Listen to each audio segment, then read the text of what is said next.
Our one and only 5 o'clock game we got as well. We got Stony Brook, who went 0-10 last year, to Marshall, who went 6-7. Marshall favored by 28.5 points on ESPN Plus. Cam Fancher went 202 or 308, threw for 2,162 yards, 11 touchdowns, 11 interceptions. Rasheen Ali on the ground had 212 carries for 1,135 yards, 15 touchdowns. And Jaden Harrison had 28 catches for 410 yards and a touchdown. None of those players returned. And while Cam Fancher's not an absolute loss, he wasn't phenomenal at Marshall, Rasheen Ali is. Rasheen Ali is a major reason why they were able to go 6-7. By the way, a lot of people forget this. Marshall was the last Sun Belt team I was talking about last year.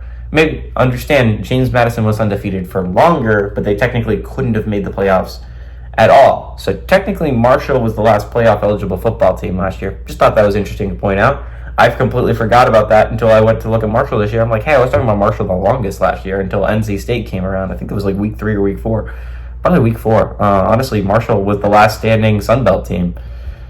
To be fair, all the conferences went out really quickly in Group of 5 outside of Conference USA and Mountain West, where I had Air Force and Liberty to talk about for a long time.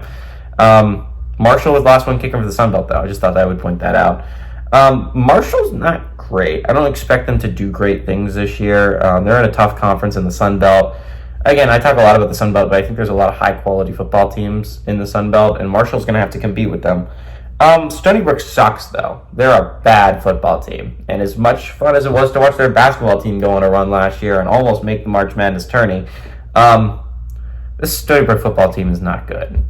This is a really bad Stony Brook team, and so it's just like, it's going to be interesting to watch to see, because I think this is an important game for Marshall to get tuned up heading into a tough Sun Belt conference schedule, right? It's going to be rough. You're playing teams like James Madison and App State and South Alabama and Troy almost every week. It's going to be a gauntlet. As Group of 5 conferences go, it's the most gauntlet of all of them. I think Marshall is in for a rough awakening, but I do think that they are much better than Stony Brook. Give me Marshall at home to win and cover.